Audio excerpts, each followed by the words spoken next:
Salam teman-teman semuanya, selamat pagi, selamat hari Minggu. Sebelum kita mengawali hari ini, sebelum kita beribadah juga, kita akan sama-sama mendengarkan renungan yang bisa memberkati hidup kita. Sebelumnya kita akan bersatu dalam doa.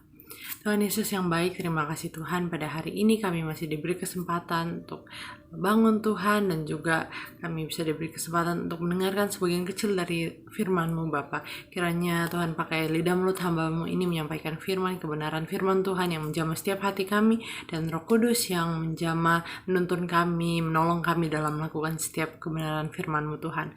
Hanya dalam nama Tuhan Yesus, haleluya, amin.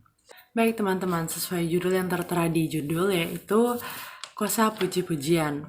Di sini aku mengangkat kisah dari Alkitab, tepatnya di Kisah Para Rasul 16 ayatnya yang ke-19 sampai yang 42. Di sini mungkin teman-teman juga ada tahu menceritakan tentang Paulus dan Silas, pelayan Tuhan yang melayani di suatu daerah, namun sayangnya mereka ditolak, pelayanan mereka ditolak, dan bahkan mereka oleh pembesar-pembesar tuh dijerumuskan ke penjara. Nah, di sini kita bisa lihat kalau yang pertama nih, pelayan Tuhan tetap bisa mendapatkan penolakan.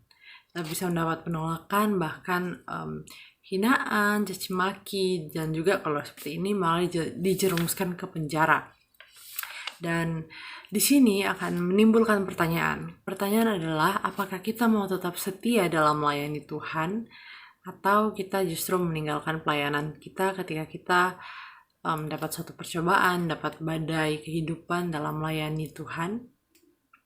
Jawab sendiri-sendiri. Selanjutnya, di kisah ini diperjelas lagi bahwa Paulus dan Silas itu dibelenggu dengan pasungan yang kuat. Jadi mereka benar-benar gak bisa kabur lagi gitu. Dan itu menimbulkan makin pertanyaan semakin besar. Tuhan, kenapa aku melayani Tuhan diberi percobaan seperti ini? Dan itu menimbulkan pertanyaan yang sebelumnya, apakah kita masih mau setia ketika badai semakin kuat, semakin keras yang menahan kita, yang membuat kita itu udah gak bisa apa-apa lagi. Dan yang luar biasanya kita akan baca di Kisah Para Rasul 16 ayat yang ke-25. Tetapi kira-kira tengah malam Paulus dan Silas berdoa dan menyanyikan puji-pujian kepada Allah, dan orang-orang hukuman lain mendengarkan mereka. Nah, setelah kita lihat luar biasanya mereka bukan memilih untuk mengeluh, justru mereka menaikkan doa dan puji-pujian, kita lihat kuasa dari doa dan puji-pujian ada di ayat 26. Kita baca sama-sama. Akan tetapi terjadilah gempa bumi yang hebat sehingga sendi-sendi penjara itu goyah, dan seketika itu juga terbukalah semua pintu dan terlepaslah belenggu mereka semua.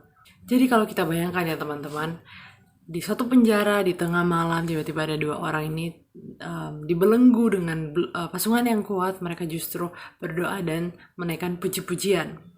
Terus terjadi gempa yang dahsyat, lalu mereka belenggu-belenggu itu dipatahkan, dibebaskan, semua tahanan tuh dibebaskan dari belenggu mereka.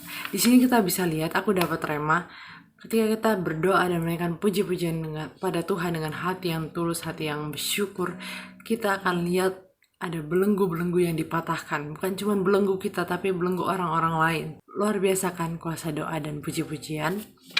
Selanjutnya di kisah ini, akhirnya kan semua tahanan kabur kan. Belenggu telah dibebaskan, mereka kabur, dan juga Paulus dan Silas tetap di penjara. Nah, di situ terdapat kepala penjara ya teman-teman. Kepala penjaranya udah hopeless ya, karena semua tahanan kabur, dan juga dia mikir kayak, oh, aku bakal dihukum sama pembesar-pembesar, sama atasannya dia, bakal dieval. Karena ya kabur semua kan tahanannya. Dia hampir bunuh diri, namun Paulus dan Silas mencegah dia untuk membunuh diri, dan akhirnya Paulus dan Silas ini dibawa ke rumahnya si kepala penjara ini. Dan di situ teman-teman terjadi kisah yang luar biasa lagi. Satu keluarga kepala penjara diselamatkan, dibaptis, dan mereka percaya kepada Tuhan Yesus. Nah, di sini kita juga lihat Paulus dan Silas ini sudah menjadi kesaksian. Mereka membawa jiwa kepada Tuhan. Satu keluarga diselamatkan. Luar biasa bukan? Gak sampai di situ teman-teman. Yang luar biasa lagi ada pembelaan Tuhan. Pembesar-pembesar yang menjerumuskan mereka ke penjara justru meminta maaf kepada Paulus dan Silas. Di sini kita lihat bahwa Tuhan membela hamba-hambanya yang setia pada dia. Nah, dari kisah ini aku akan menyampaikan 3 poin. Pertama, kita sebagai pelayan Tuhan harus tetap setia.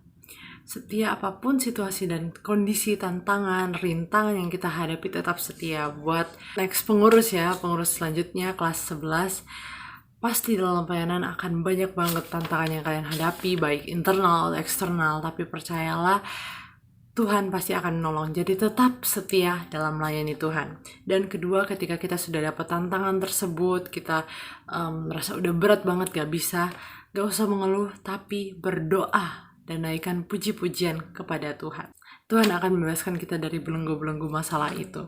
Dan yang ketiga, ketika kita sudah terbebas dari belenggu-belenggu itu, kita akan menjadi kesaksian, dan juga Tuhan pasti akan bela kita. Yang sebelumnya mungkin kita dicela orang, Tuhan akan bela anak-anak Tuhan yang setia kepada Tuhan. Jadi itu renungan pada hari ini. Sebelum kita menutup renungan hari ini, mari kita bersatu dalam doa. Tuhan Yesus yang baik, terima kasih kami telah selesai mendengarkan renungan pada hari ini. Roh Kudus kiranya terus bekerja melawat setiap hati kami dalam melakukan firman-firman-Mu. Ajar kami untuk setia dalam melayani Tuhan, apapun tantangan dan cobaan, kami mau tetap setia dalam melayani Tuhan. Kami juga tidak mau bersungut, namun kami mau bersyukur, kami mau menaikkan puji-pujian kepada-Mu Tuhan, menaikkan doa kami kepada Tuhan. Kami percaya ada kuasa dalam pujian dan penyembahan yang kami naikkan kepada Tuhan, dan Tuhan akan bekerja, Tuhan akan melepaskan kami dari setiap belenggu-belenggu masalah, belenggu-belenggu dosa yang mengikat kami. Dan Tuhan, kami percaya Tuhan yang akan bela kami, dan kami juga akan menjadi kesaksian bagi nama Tuhan dan Yesus saja, nama Yesus yang dipermuliakan. Terima kasih Tuhan, kami akan melanjutkan setiap aktivitas kami hari ini. Tuhan terus menyertai kami, menuntun kami. Dalam nama Tuhan Yesus, haleluya, amin.